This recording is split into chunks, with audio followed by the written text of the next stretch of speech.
जय श्री कृष्ण, जय सिया राम, जय श्रीमन नारायण, जय जगन्नाथ। वैष्णव को ऐसा ही होना चाहिए, अमानी, उसको ज्यादा मान की इच्छा ना हो। कोई आपको मान दे उसमें तो आप स्वतंत्र नहीं हो, किसी को रोक तो सकते नहीं। हमें भी मान बहुत देते हैं लोग, तो कोई आपको मान दे वहां तो आप कुछ नहीं कर सकते, पर मान न लेना ये तो आप कर सकते हैं। इसलिए मान को अस्वीकार करो, क्योंकि भक्ति में सबसे बड़ी बाधा मान है। मान सम्मानम कलयाति घोर गरलम नीचपुमानम क्षुधा। कलयुग में भक्त को सबसे ज्यादा किससे बचना है? बोले सम्मान, मान से बचे। क्योंकि मान एक बार जीवन में आ गया, एक बार आपने मान को स्वीकार कर लिया तो फिर मान ही स्रोत है बाकी के सारे दुर्गुणों का। मान ही क्रोध को जन्म देगा, मान ही, अब देखो क्रोध यदि आ गया तो फिर उसके साथ साथ बाकी कौन कौन आएंगे? गीता में भगवान का एक श्लोक है, 2 श्लोक जुड़वा श्लोक हैं। ध्यायतो विषयाम पुंसः संगस्तेषुपजायते संगात् संजायते कामः कामात् क्रोधो विजायते क्रोधात् भवति सम्मोहः सम्मोहात् स्मृति विभ्रम स्मृतिभ्रंशात् बुद्धिनाशो बुद्धिनाशात् प्रणश्यति।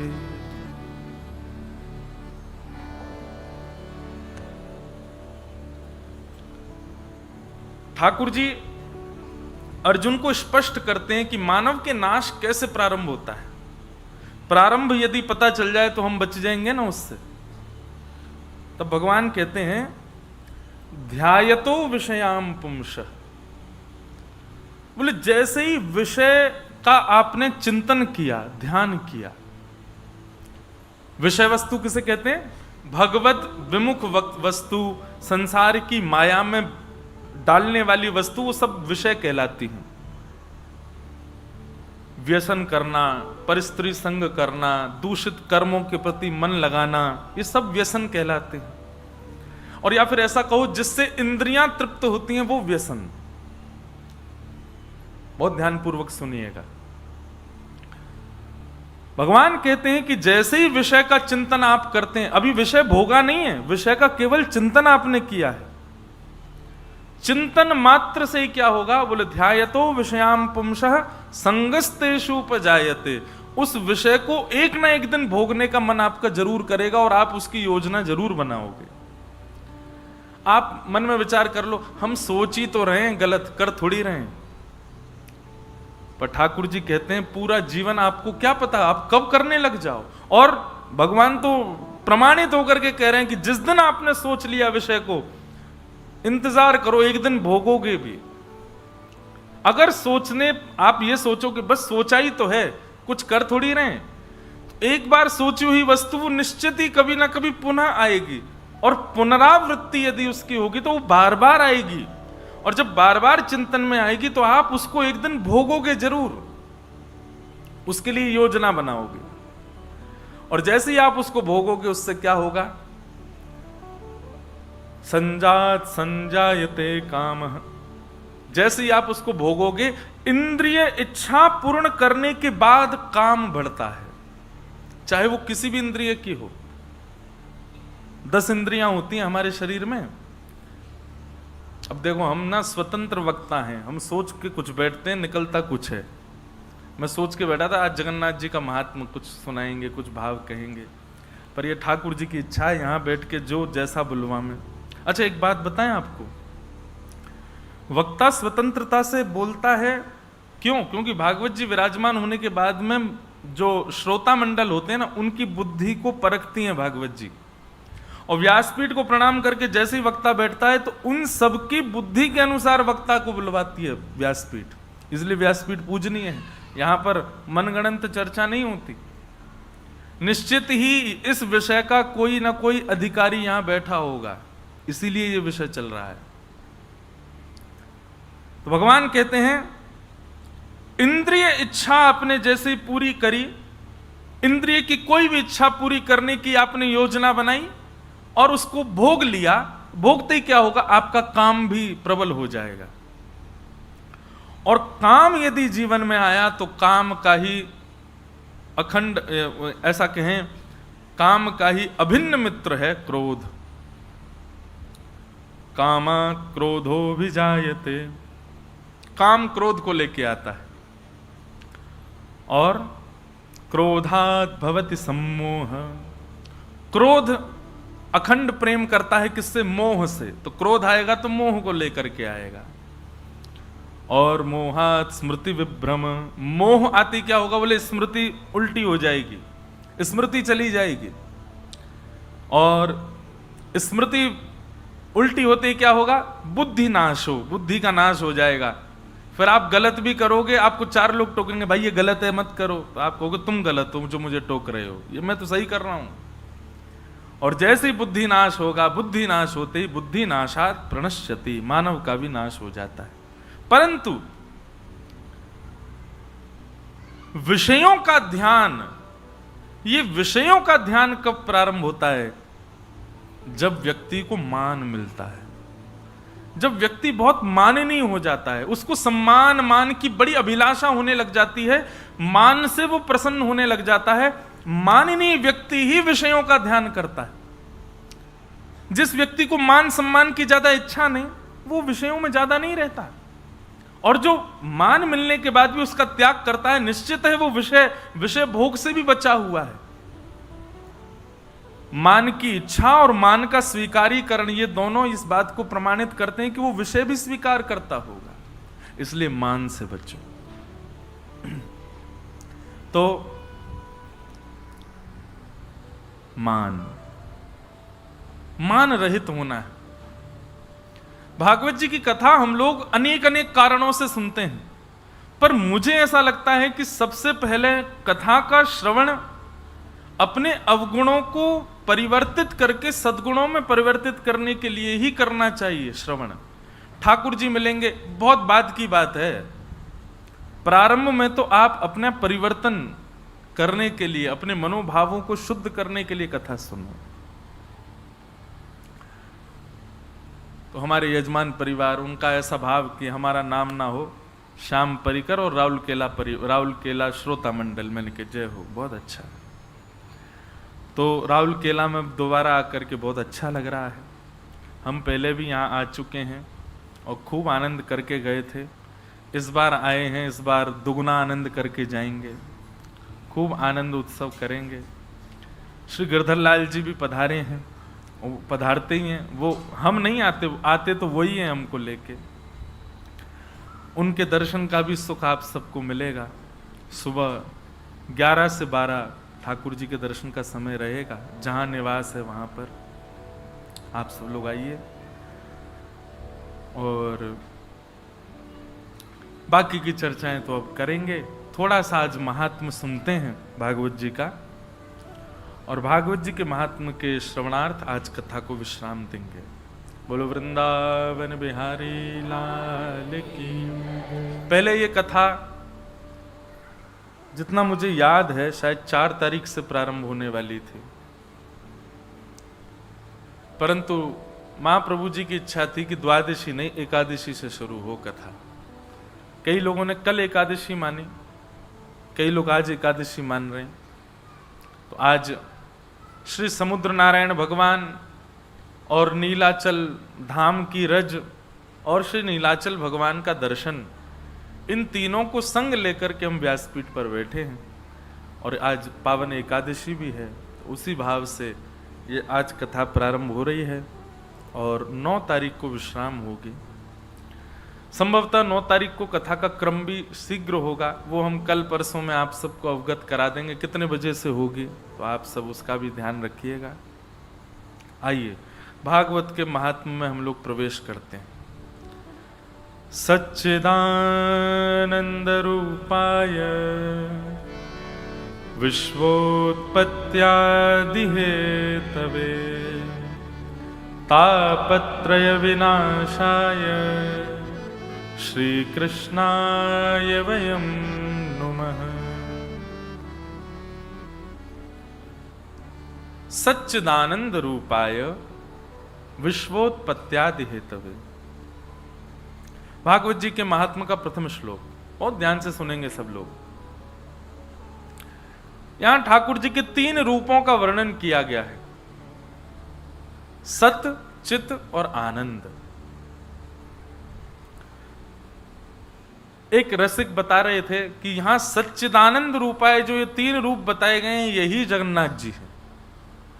सत्स्वरूप श्री बलभद्र जी हैं, चैतन्य स्वरूप श्री सुभद्रा जी हैं और आनंद स्वरूप श्री महाप्रभु जगन्नाथ जी हैं।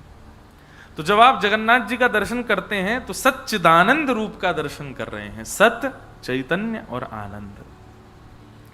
बलभद्र जी सत्य स्वरूप हैं,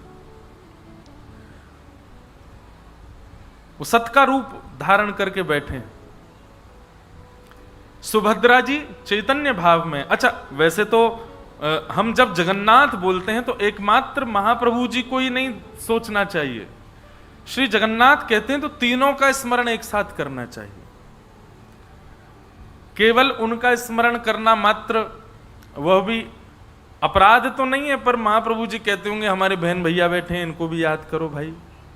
और ठाकुर जी तो एक जगन्नाथपुरी की आपको एक विशेषता बताएं, सबसे स्पष्ट दर्शन जगन्नाथपुरी में होता है सुभद्रा जी का, सबसे स्पष्ट दर्शन होता है, हर किसी को दर्शन हो जाता है, सामने खड़ी है वो, मुख्य द्वार मतलब मानो उन्हीं का ही है। एक प्रकार से ये देखा जाए तो ऐसा लगता है कि श्री जगन्नाथ महाप्रभु जो हैं वो मातृशक्ति को प्रधान बता रहे हैं। मध्य में पूरे जगन्नाथ मंदिर, पूरे जगन्नाथ नीलाचल धाम की अगर देखा जाए तो मध्य में मुखिया बैठता है, तो श्री सुभद्रा जी को मध्य में बैठाया है।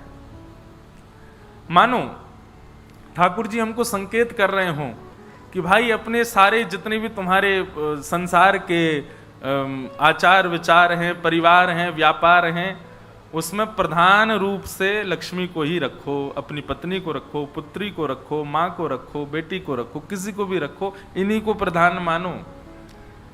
जो इनका सम्मान नहीं करता होगा वो कुछ नहीं कर पाएगा जीवन में, वो जगन्नाथ ही नहीं बन पाएगा। श्री जगन्नाथ महाप्रभु इसलिए बन पाए क्योंकि वो सुभद्रा जी को मध्य में बैठाया। चाहते तो स्वयं बैठ जाते, नहीं, सुभद्रा जी मध्यस्थ है। फिर आप जब इधर से दर्शन करेंगे तो बलभद्र जी भी पूरे दिख जाते हैं, पर महाप्रभु जी को कितनों उचक के देख लो इतने ही दिखते हैं। बहुत कोशिश करोगे तो इतने दिखेंगे, पूरे तो दिखते ही नहीं। और अभी तो मैंने बहुत पहले दर्शन किया है, जब गर्भगृह में भीतर जाने की अनुमति थी, तब एक बार मैं गया हूं भीतर तक बिल्कुल महाप्रभु जी के सामने, पर अब बंद किया, रोक लगाई।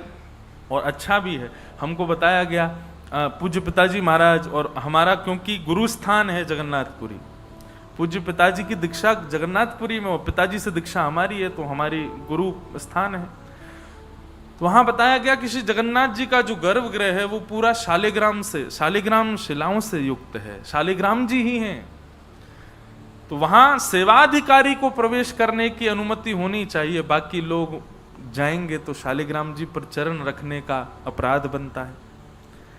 इसीलिए शंकराचार्य जी महाराज ने ये नियम करवाया कि भीतर सबका प्रवेश ना हो।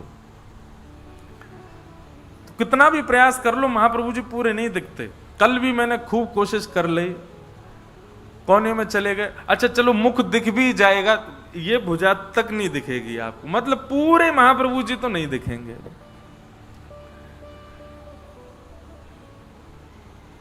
इसके पीछे कारण क्या है? महाप्रभु जी मानो हमको ये संकेत कर रहे हैं कि तुम केवल मुझे ही महाप्रभु क्यों मान रहे हो, ये दोनों भी तो हैं, इनमें भेदभाव क्यों? देखो आप कभी जगन्नाथ मंदिर में सब लोग इधर की तरफ ही खड़े रहते हैं, भीड़ पूरी इधर ही क्यों? सब महाप्रभु जी, उधर सुभद्रा जी और बलभद्र जी की दर्शन जहां से हो वहां भीड़ कम होती है। इसीलिए जगन्नाथ जी कह रहे हैं अच्छा तो ठीक, मुझे देख लो मैं छुप के बैठूंगा, और ऐसे होके बैठते हैं ठाकुर जी, और ने छुप के बैठे। बोले ये दोनों नहीं है, इनको निहारो, ये भी तो जगन्नाथ हैं, ये तीनों ही जगन्नाथ हैं।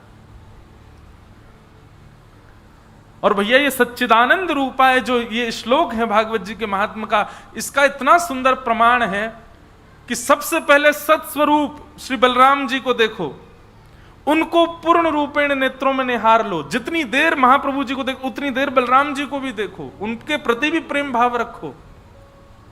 फिर मध्यस्थ चैतन्य स्वरूप श्री सुभद्रा जी का दर्शन करो। जब इन दोनों को नेत्रों में विराजमान कर लोगे, तब तीसरा शब्द है आनंद। तब तुम्हें मेरे दर्शन में आनंद आएगा, मैं तुम्हें भली भांति दिखूंगा। और फिर ऐसा भी कह दें कि ये महाप्रभु जी अगर आधे अधूरे दिख रहे हैं तो हमारी दृष्टि में दोष है, महाप्रभु जी में दोष नहीं है, जगन्नाथ जी में दोष नहीं है, वो तो पूरे खड़े हैं।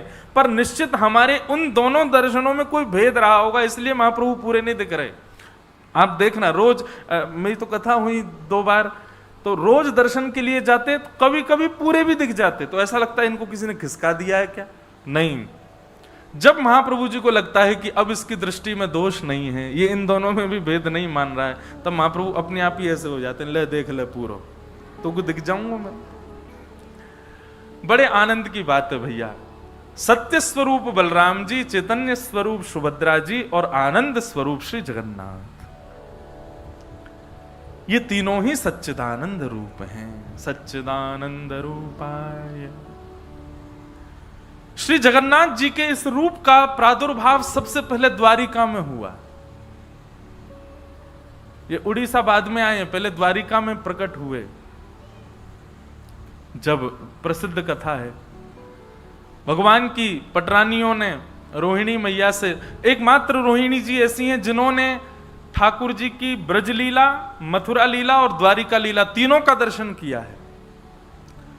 और द्वारिका में कोई भी नहीं है जिसने ठाकुर जी की तीनों लीला देखी है। इन तीनों लीलाओं का दर्शन श्री रोहिणी मैया ने किया है।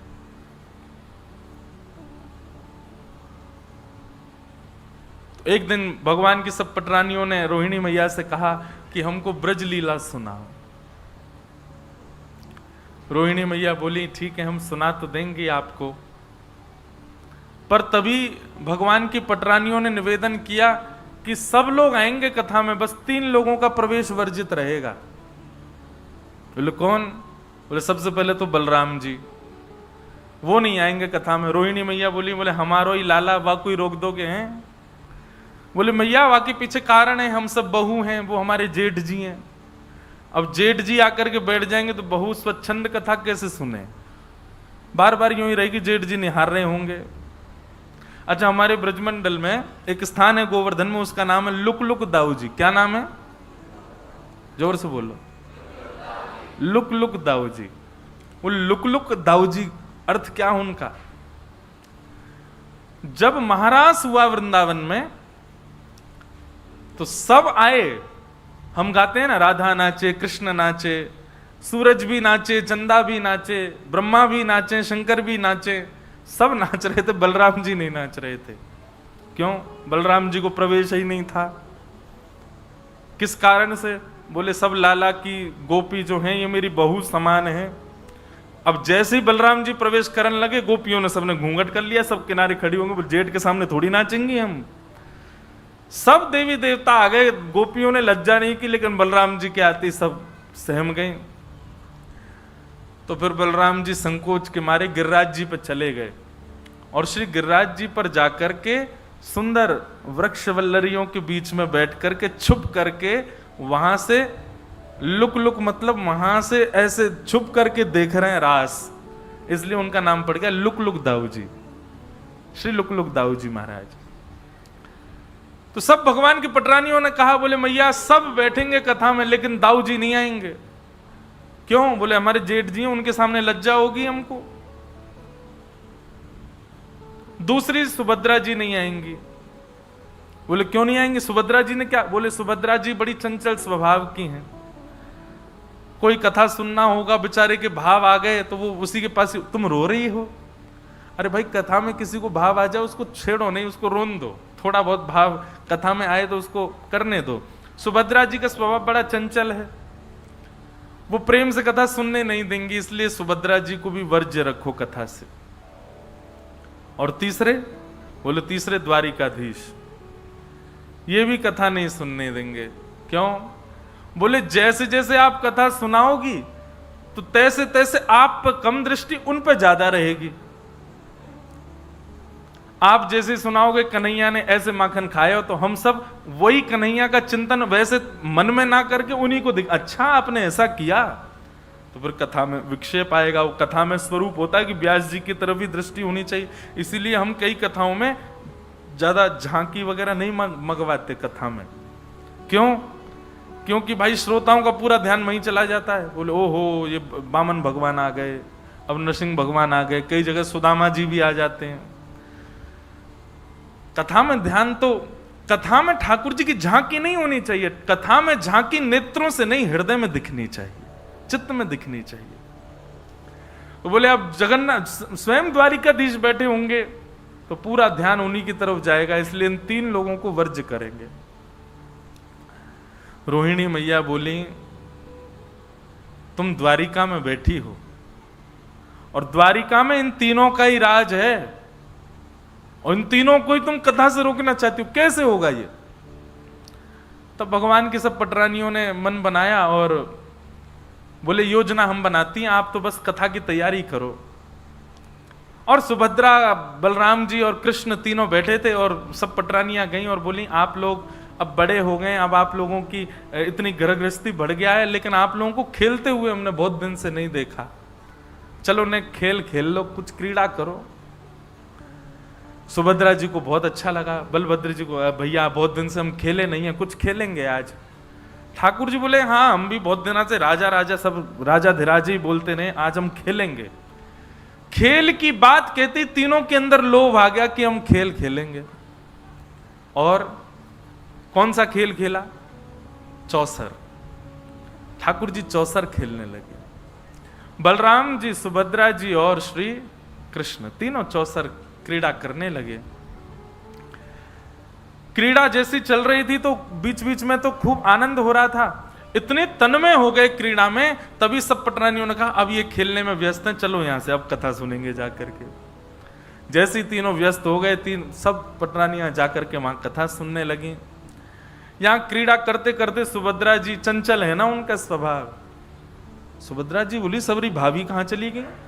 भैया दाल में कुछ काला है, ये हम सबको खेल में बैठा के सबरी भाज गई, एक भी नहीं है यहां पे।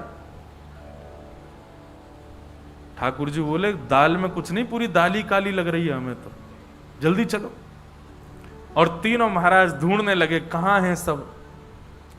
ढूंढते ढूंढते तभी ऐसा एक सभागृह था, उस सभागृह में जैसे ही भीतर प्रवेश किया, सामने आसन पर भावावेश में श्री रोहिणी मैया विराजमान है और रुक्मणी आदि 16,108 पटरानियां भगवान की बैठी हैं। सबके नेत्र बंद हैं, नेत्रों से अश्रुधार गिर रहे हैं, सब बाल कृष्ण प्रभु की बाल लीला का दर्शन कर रहे हैं, श्रवण कर रहे हैं।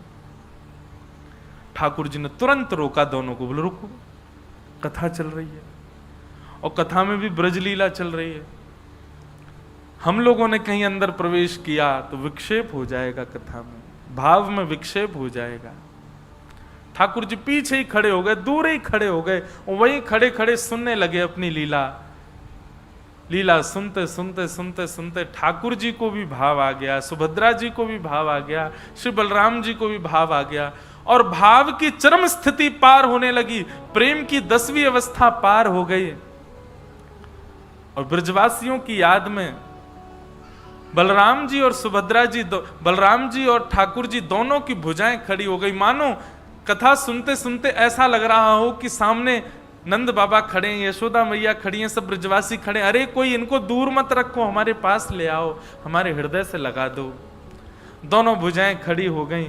तभी प्रेम की अवस्था ऐसी पार हुई कि तीनों प्रेम विगलित हो गए।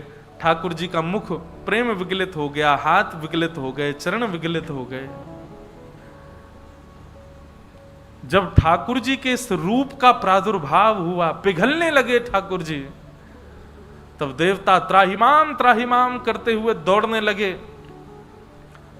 ब्रह्मा जी से जाकर के कहा कि कुछ करिए भगवान।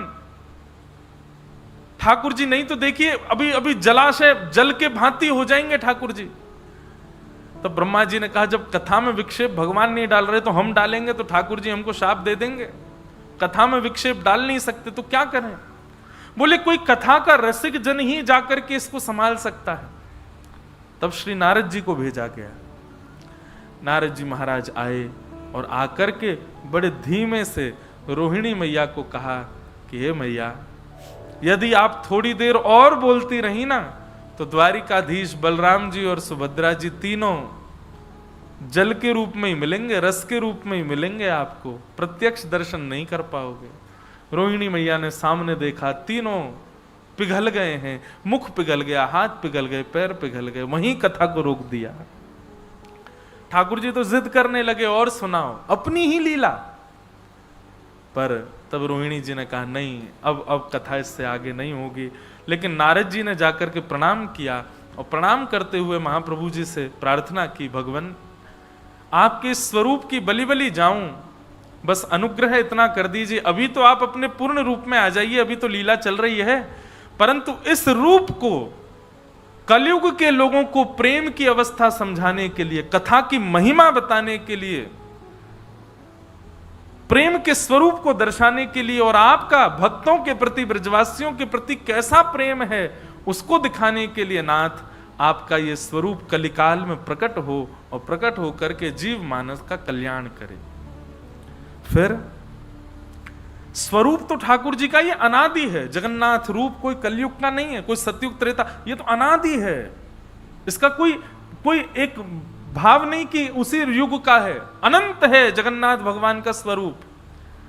लेकिन कलयुग में मेरे और आपके ऊपर कृपा करने के लिए, इंद्रद्युम्न राजा पर अनुग्रह करने के लिए भगवान प्रथम तो नील माधव के रूप में आए और फिर नील माधव रूप से अंतर ध्यान होकर के इंद्रद्युम्न राजा पर कृपा करने के लिए भगवान दारू ब्रह्म श्री जगन्नाथ के रूप में, वही स्वरूप जो द्वारिका में कथा सुनते सुनते प्रकट हुआ था, वही स्वरूप यहां व्यवस्थित हुआ।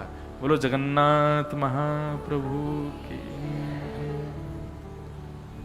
कथा सुनते सुनते ऐसे हो जाएं तब समझो कि कथा सुनी है। ये कथा के श्रोता का दर्शन है। हम आप जैसे हैं वैसे ही रह जाते हैं। इसका मतलब ये नहीं कि आपकी आंख नाक सब पिघल जाएं। पिघलने का मतलब केवल तन का पिघलना नहीं होता है, हृदय विगलित हो, प्रेम विगलित हो। हम सबसे बड़े श्रोता पूरे ब्रह्मांड के यदि कोई हैं तो वो श्री जगन्नाथ जी हैं। ऐसे महाप्रभु जी को हम प्रणाम करते हैं, ऐसे जगन्नाथ जी को हम प्रणाम करते हैं। कई भ्रांतियां जगन्नाथ जी के रूप के प्रति हैं, उन भ्रांतियों को भी हम इस कथा के माध्यम, क्योंकि अब 1.5 वर्ष तक तो कथाओं का क्रम पता है, तो जगन्नाथपुरी और उड़ीसा तो आना नहीं है, इसी कथा को माध्यम बनाएंगे। हम ये सोच के करेंगे ही नहीं कि हम राहुल केला में, हम यही सोच के करेंगे हम पुरी में कथा कर रहे हैं, जगन्नाथपुरी में ही हैं, तो उसी भाव से ही जगन्नाथ जी का रस प्रकट होगा।